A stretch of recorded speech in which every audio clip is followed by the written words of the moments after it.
beautiful stories that these women, these brave women, are walking the path, and we're just so happy that we could walk with them. And I believe in, it's something that we could do. So I'm a second generation of WFWP Taiwan, and I brought my daughter with me, so she's the third generation. So it's just beautiful seeing how we could pass on and try to bring our young women into our WFWP and just try to do something together. So generation after generation, and I think that family unit is so important. We are the family unit, so we're actually also pulling everyone together, and I feel that love and that safety. And I would love to have more women, young women, join us, and I think we learn together. Yeah, thank you. Okay, so what's happening here, it wasn't actually planned for today, is we are designing our sub-caucuses actually. So we have already one on media, and I think we should have one on education, family education.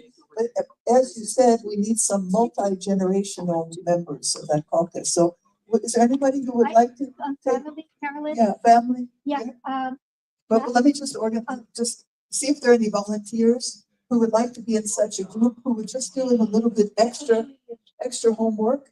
Yeah, yeah. And any under 25-year-olds? No, everybody. When I see people over 25s are more enthusiastic. You mean mine's raised. Raised. Yeah. Any volunteers? We need a few. Yeah. Okay. Okay, that's 2, 3. We need 5 actually. Five. You can come in groups actually. Yeah. Okay, 2.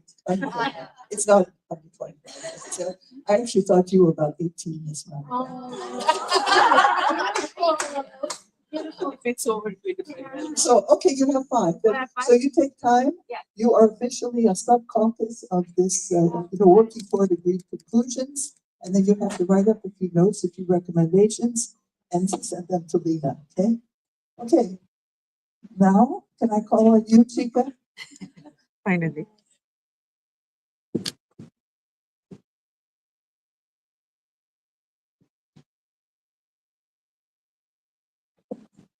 Okay, hello everyone. Based on my based on our diversity Japan's survey, I will give a report. WFW Japan focusing on women and poverty, and education and training of women. They actually WFW Japan has dispatched overseas volunteers to the 47 countries and doing the international development projects. Around 100 projects there, volunteers doing. And in that project, we are doing school construction and support for school management and vocational training and scholarship program and financial foster parents program. Yeah, I'd like to focus on the project of the vocational training school project in Rwanda. After the as you know, genocide in Rwanda, of course there is a participant from Rwanda. Women needed to gain the skills for economic independence. So our Japanese volunteers heard about the situation and started with a dressmaking class, and then in order to spread the chance to more women, we decide Japanese volunteers decided to build a vocational training school. And actually,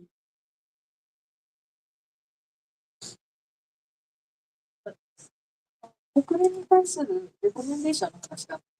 あ、そうです。で、それでいきます。はい、はい、はい。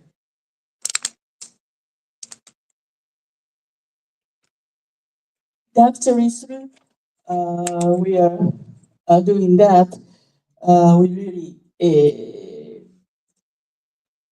recommend to our Japanese government. Actually, our relationship with Japanese government is not so good, but we would like to.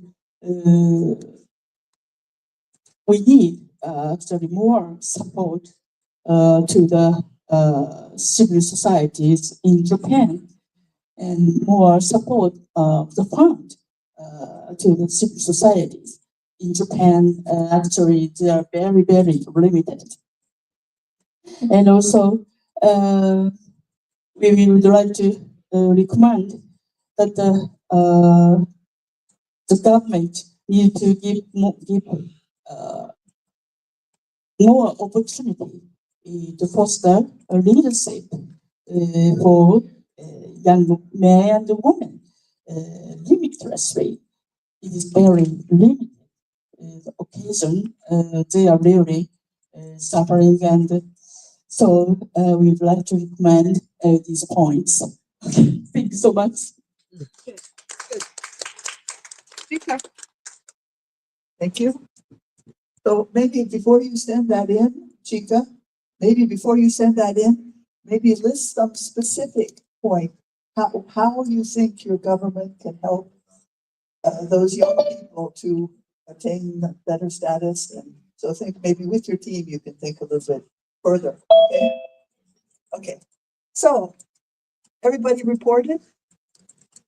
Any additional caucuses that anyone would like to create or who feels like they have free time in between, they would like to dedicate to that? Anyway, I think it's great. We already have two. And so Marley, how are we doing time-wise? Way over time. Yeah. Because it was meant to be two minutes for each, actually. But I think it was good, huh? Because we did part of tomorrow's work today. Oh, we're advanced then. Yeah, yeah. Sorry. Yeah, yeah.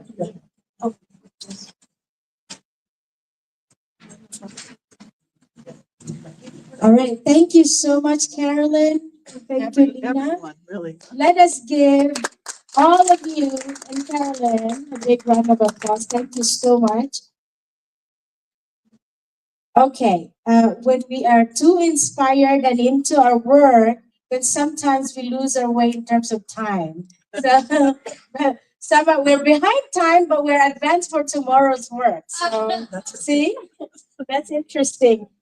The next schedule actually is again for, well, actually it's for Lina, for the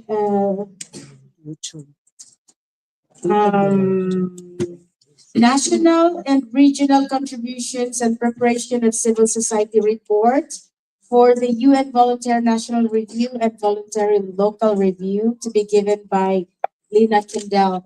Are you ready? Yeah, I would like to introduce Lina a little bit. Oh, fully. Not a little bit.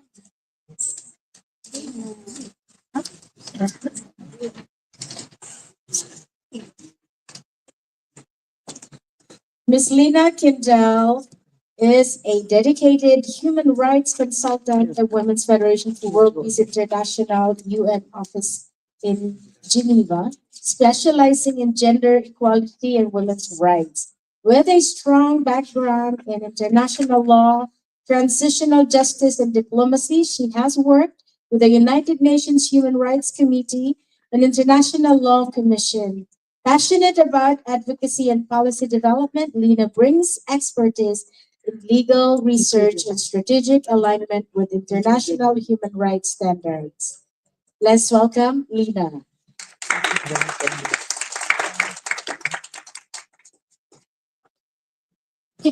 Sorry. So, hi everyone, good afternoon. So, I'm going to explain to you how to write a VNR. So, The VNR has been explained this morning, so I'm not gonna go into much details here, but I'm gonna talk to you about the structure of the VNR that you had to do in your exercise, in your homework.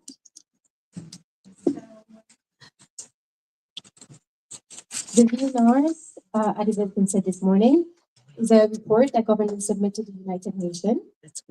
And government are expected to conduct at least 2 VNRs to track their SDG progress.